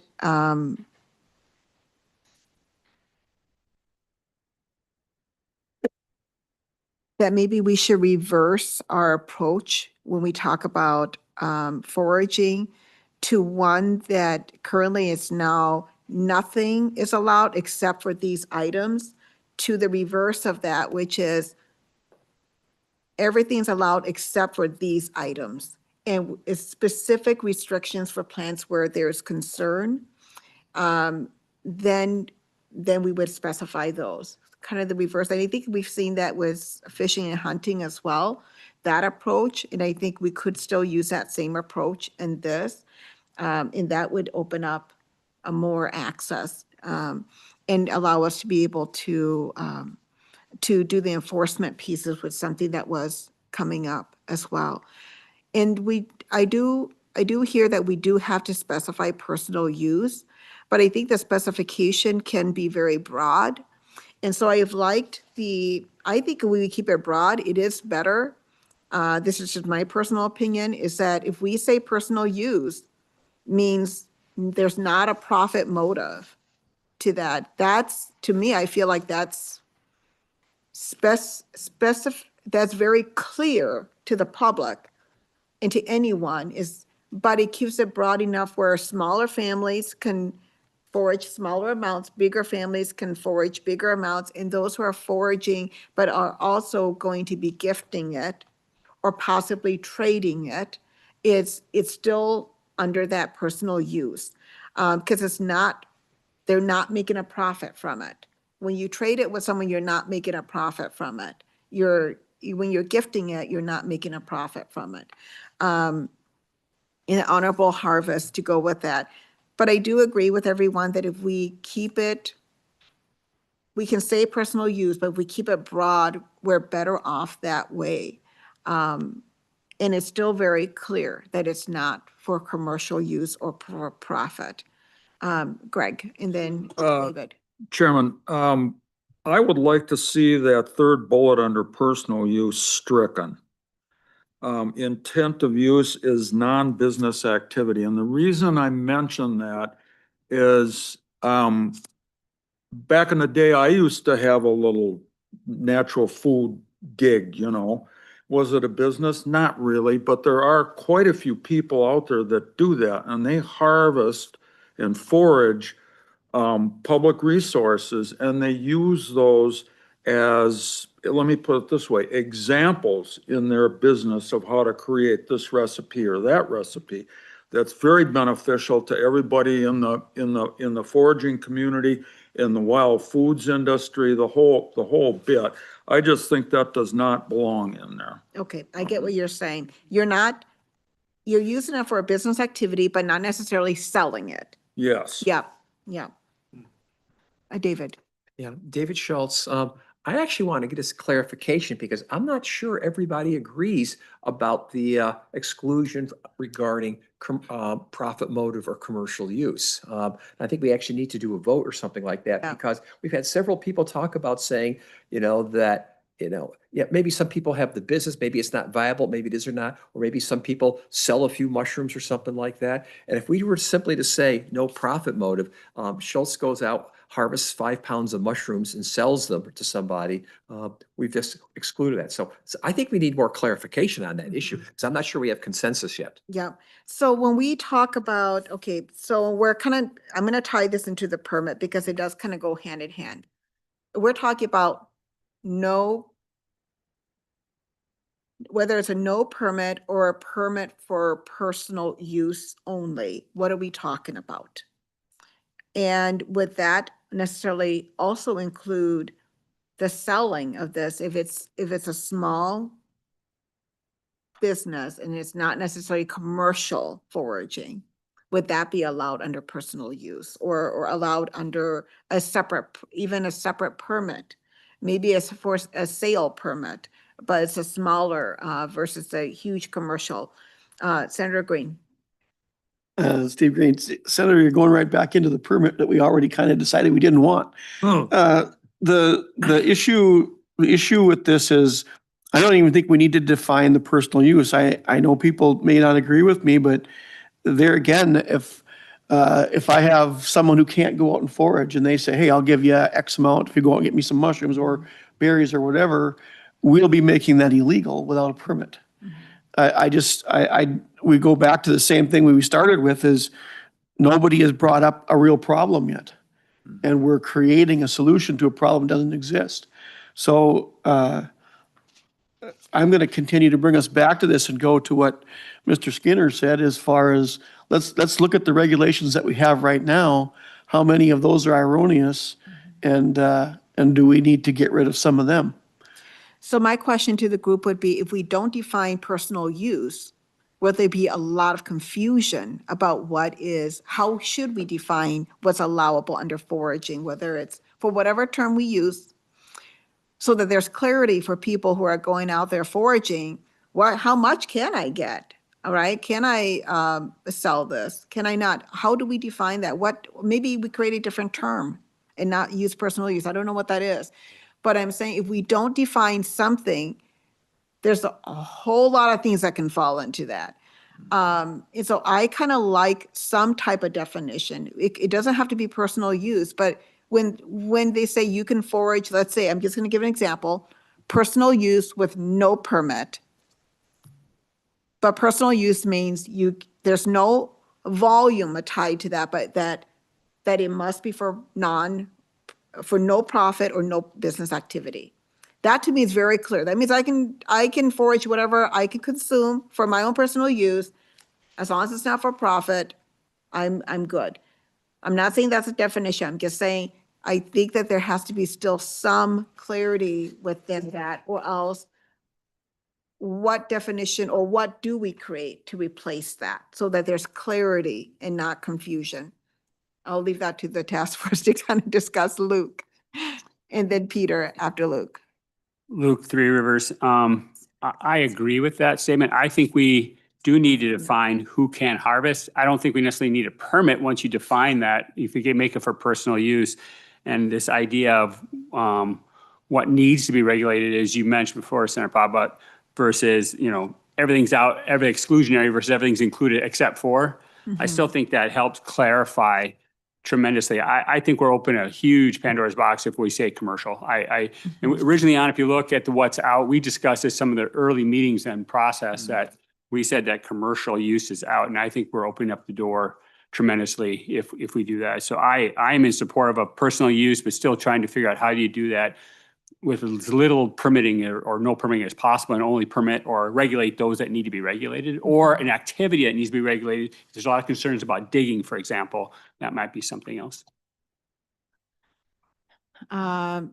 Peter, Dale, Yeah, and Angela. I'd like to try to come up with some other language. Personal use has created years of confusion. And I think leaving that in that language brings us back to what people have been thinking about and doing. And I think coming up with a different term for whatever reason might allow us to move forward with foragers and understanding that, better, and, and helping us define something different.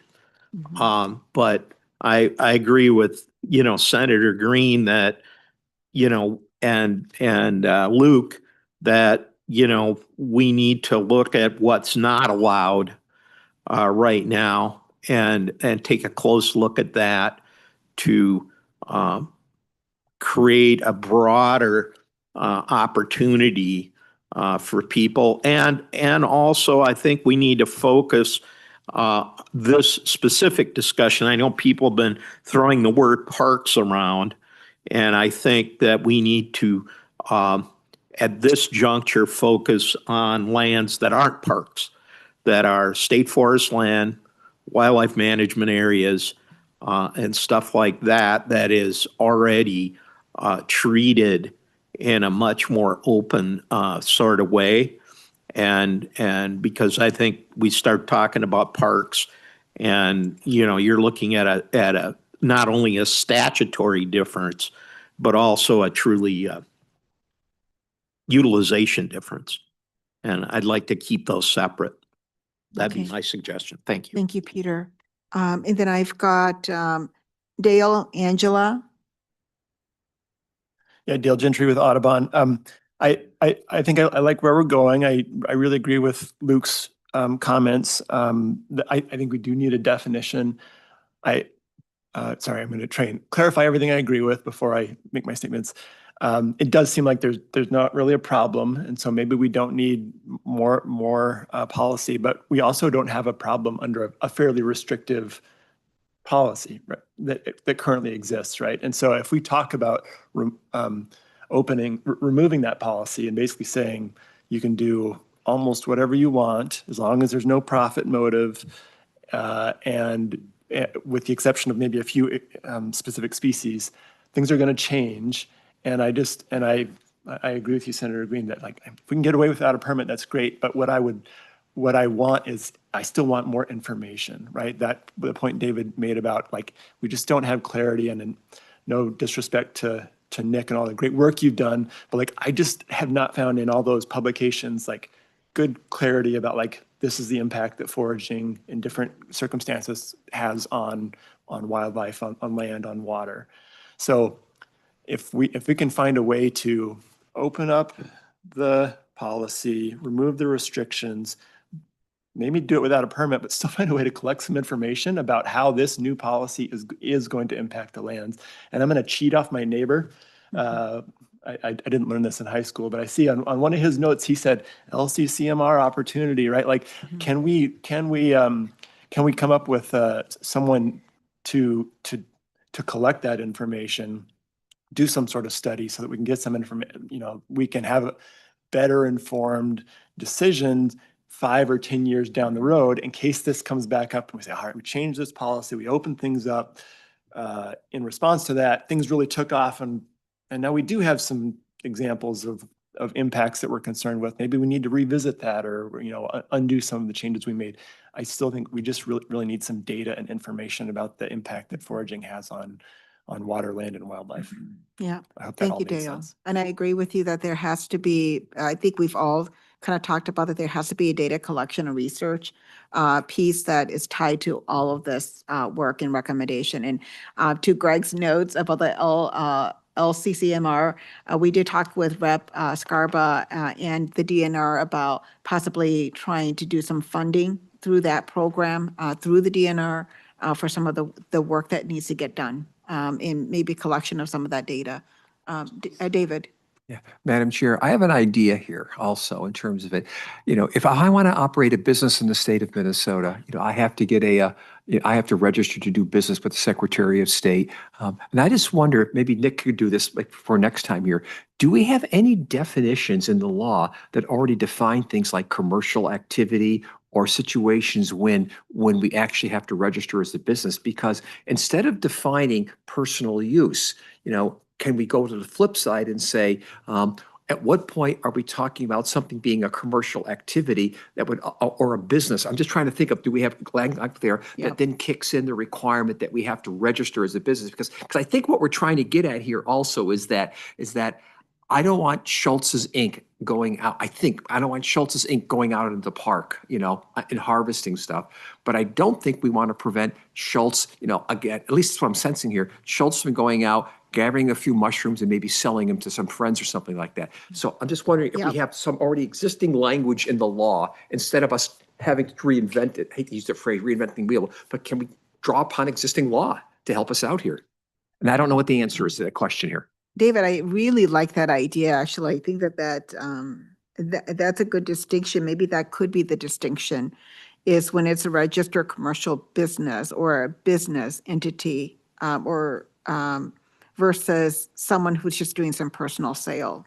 I don't know, just as some of that clarity or defining, yeah. I think that's a good point. I'm sorry, Angela, I forgot you online. Angela. Yeah, thanks. So I, Angela Gupta, University of Minnesota Extension, have been listening to the conversation and wonder if we're landing close to something like open foraging on all species for personal use and cultural and honorable harvest, except ramps, fiddlehead ferns, and Solomon seals. And then the local natural resource managers can add additional species and specific quantity limits with cause. And then that I think we want to revisit this in like 5 years. And I feel like that latter part, local resource managers can add additional species and specific quantity limits with cause, makes it very location specific. And that's, I think, part of the grappling that we've been having is that, harvesting ramps might be a problem in an urban park, and it just might not be a problem in other spaces and other, forests, not parks kind of thing. And so, but I feel like that opens it up to everything. It offers us a chance to revisit it in a set number of years, and it starts a small list of species that we know are likely troublesome. That's my thought. Thanks. Thank you, Angela. So what I'm hearing from people is that maybe we want to find a different term for personal use, or maybe not use that term at all. And what term do we use to replace it, or how should we language when trying to define but still putting something to it so that there's some clarity. And I do want to kind of try and we're about 7 minutes away. And I think we've touched a little bit on permit and a little bit on personal use. What I'd like to do is try and ask that we use the rest of our time to maybe get some last thoughts on these 2 items, permit and personal use. And the staff and I can go back before the next meeting and try to put together a few actual language to what we think we're hearing from people. And then the next time we come back together, we can go through the language and tweak it to what we think could work and get a 5 at that time with some consensus. And then we'll also be going over some of the other items that's on our packet here. And I would say those items are more geared towards like a question, like what should we do for this? And we can start discussing some of those. I do believe I have Nibi and then Greg, Dale, and the Senator Green. Nibi Ogechida Ekwe, I was just going to add in that it might be helpful for us if we could get a clarification on a list of the commercial use products. So that will help us with comparing and contrasting. And then I feel that just wanted to remind us that sometimes when there are citations and warnings given, that doesn't necessarily mean restriction. And what I can give an example of is like after ice fishing, I have seen the DNR go out and there's like garbage everywhere across the entire lake. But that does not mean we restrict people from eating fish. So I just wanted to remind us that, you know, there's going to be people that don't necessarily follow the rules, but that they need education, that we can't say don't eat the fish. So just thank you for the time to say that. Miigwech Padamya, thank you. Absolutely agree with you. Thanks, Nebe. I've got Greg, Dale, and then Steve. Okay, pass Greg, Dale. Dale Gentry with Audubon. Regarding the permit, I think I will advocate that we do institute a no cost permit. I know the data will be imperfect. Some people won't sign up for it, but it will be much better than what we have now.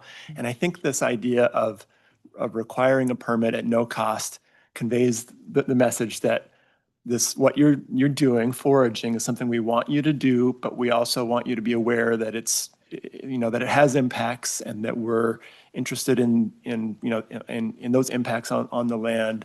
And so, you know, I think saying you need a permit, we're not going to charge you for it. It's just it conveys the that it's not something people should go into absentmindedly. That there are that I maybe probably don't need to go on there, but that's I'm open to having my mind changed, but that's my recommendation right now. Yeah. It's a way of collecting data and conveying a message. Yeah, thank you, Dale. And then I've got Steve. Okay, thank you, Steve Green. And a couple of things. One, I'll fight you right down the line on that permit stuff.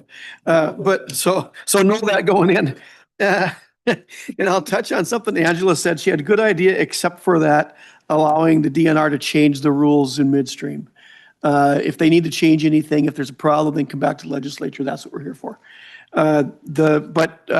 David actually hit the nail on the head when he was talking about the definition of commercial use. If we have just the definition of commercial use and this is who can't, we don't even need the personal use because it's already there unspoken. And it will take away some of the confusion. And so I think we're rolling down that road right now, looks like. And then as we get further, you know, when we talk about the other things, and I won't go into them now, but even on the, you know, the information part, think about this before the next meeting, is that I can go online right now and I can look up anything I want on foraging, anything, and the information's there. So rather than pay our own agencies again high wages to go over and redefine that, maybe we could look for the right websites to go to and just divert people to them if they want. The other thing with that point is the more you do, whether it's permit or information, you could be opening up a door where people are going to see that and say, hey, I can go forage when they don't know anything about it. So keep those things in mind as we discuss further. But no permits, just go with the commercial definition, and we've probably got way better product in the end. Peter. Hi, this is Peter, and I just want to say, you know, what to kind of make people aware of is that our Department of Agriculture already has regulations that say if you collect mushrooms or anything from public land, you can't sell it. It's against the rules. Now, enforcement's a problem, obviously, and some other stuff, but that's what they already have in place. And so what people are doing, if they're collecting mushrooms off of, or those foraged products off of public land, is they're breaking those regulations. And the question is, how do you enforce that when it's coming off of private land? Luke. Luke Skinner, Three Rivers. So this is an intriguing conversation for me. I really want to see what the commercial definition is, because what I know is a lot of small individuals who are not businesses out collecting and selling and for cash and whatever. And I still want to, and I mean, probably large amounts in some places. The 100 pounds of ramps is an example of that. Was an individual selling to a broker. They don't have a business. They're not under a license. They're not under commercial use. I mean, under this commercial can fall through the cracks. And so I'm curious about that. And this idea that it's still a prohibition on commercial, I do support, however we define it. But I think that's going to be, it's going to be really key when it comes to around that.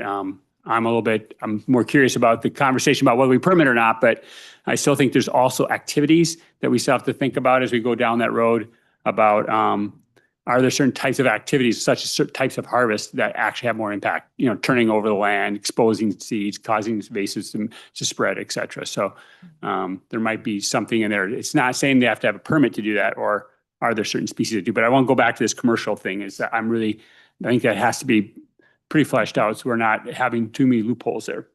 Yeah. I'm not saying this is what my recommendation is. I'm just throwing out for thought, is that commercial foraging, and I'm not talking about those who are the items that are already currently regulated under commercial foraging for the DNR, but we're talking about all the other stuff. Commercial foraging not allowed.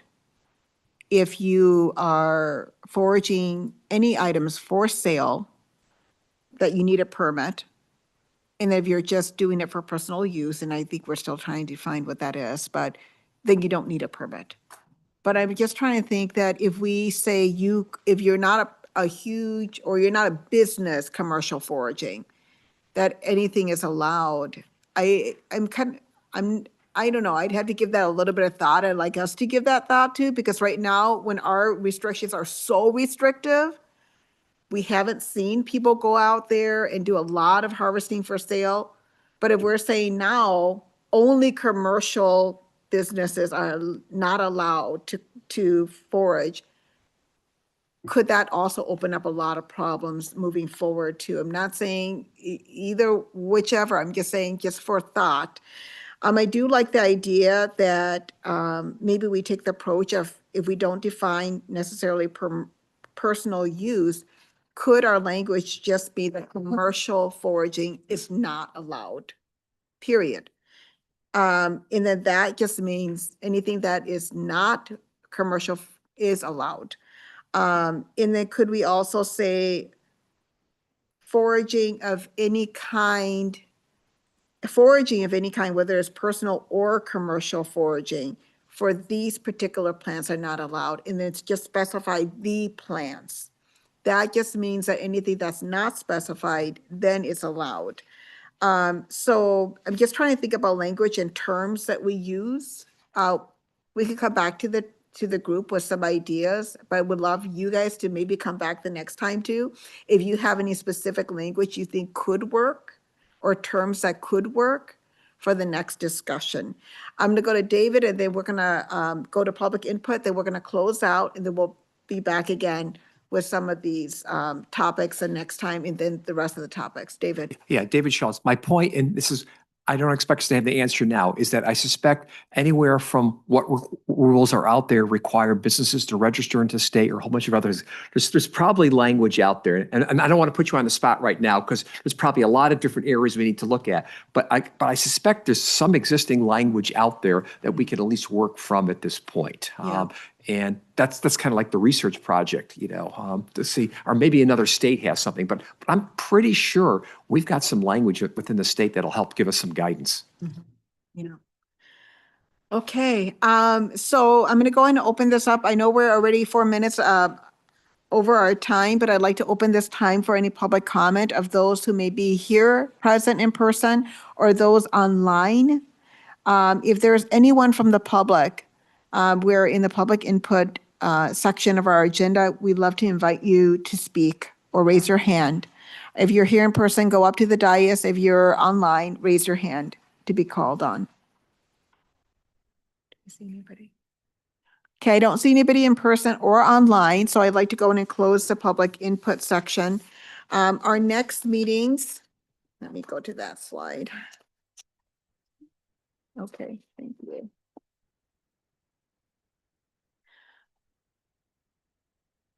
We do have our next meeting on December 16th. come prepared with some ideas for recommendations and language that you might think could work under this personal use or permit section.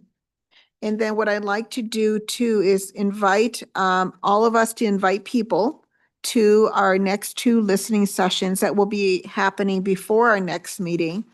And so when we come to our next meeting, we'll have some notes from all of our listening sessions to report back to the group. And then some of that may or may not, I would say some of that will impact our recommendations. Let's see here.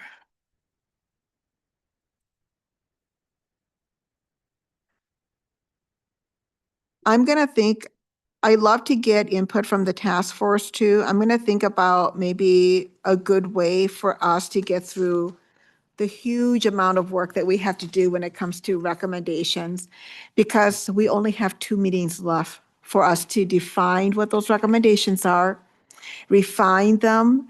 And so I'm going to do some work before our next meeting as well, but I would love for any of you that may have ideas to bring that forward as well, even if it comes to language or specific recommendations, okay?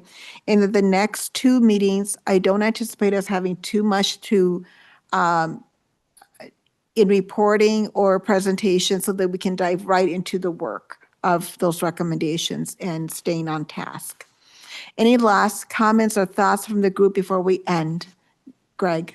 Madam Chair, is there any requirement that we only have 3 meetings left, or is that just our schedule? That's just our schedule. It does not have to be just those 3 meetings, but I'm hoping that we can do our work within those meetings. And I think some of it, I think where we're getting stuck is maybe language, right? I think we kind of have a sense, but we have to see the language visually to say, okay, I'm comfortable with that language.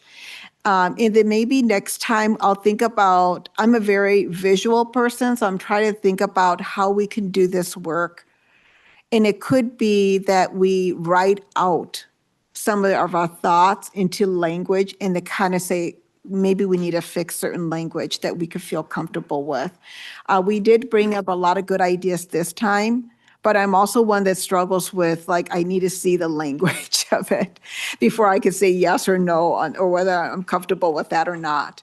David? Yeah, David Schultz, and that's my point. If, like, again, if whenever Nick, whoever here can get some language to us, just even if it's just say, look at these rules or language, then I know I can at least futz with some stuff myself and start to play with it. And I think you're right, because we need to come in next time with some kind of words to work from. Yep.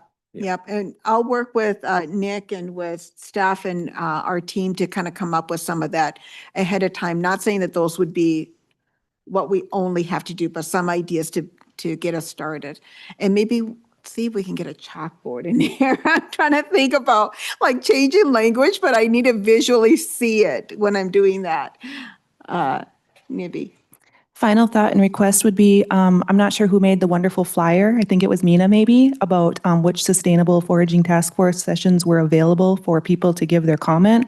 If we could get one of those quickly made for the final listening session, and to also get Nick Nero's email on there so that we can just send that out like quickly to text message or Facebook or whatever people want. And it just very basic, like you, very visual. If people see that, they're more likely to be able to connect with that, and that would be very helpful. Miigwech Padamya, thank you. Great. I'll take a look at that flyer again. I think that we have, I think we need to add something to it that just says, if you want to send a recommendation or have thoughts, you can just send it to this email, and make it very simple, very easy for them to connect with us. Okay. Yeah. Okay. Uh-huh. Yeah. Yeah. Yeah. Putting that piece that you said where if you have recommendations or thoughts, this is who you send it to, something really simple. So it doesn't mean that they only can do it at the listening session. Yeah. Yeah. Yeah. Let's go on and redo that and send it. Yeah. Great. Anything else before we end? I want to thank all of you for staying longer than our meeting time to kind of wrap this up. And I look forward to our upcoming work. And maybe that might be that our next session is 3 hours long instead of 2. I hope I'm not scaring all of you. Okay, thank you. Motion to adjourn? Adjournment, thank you. I know.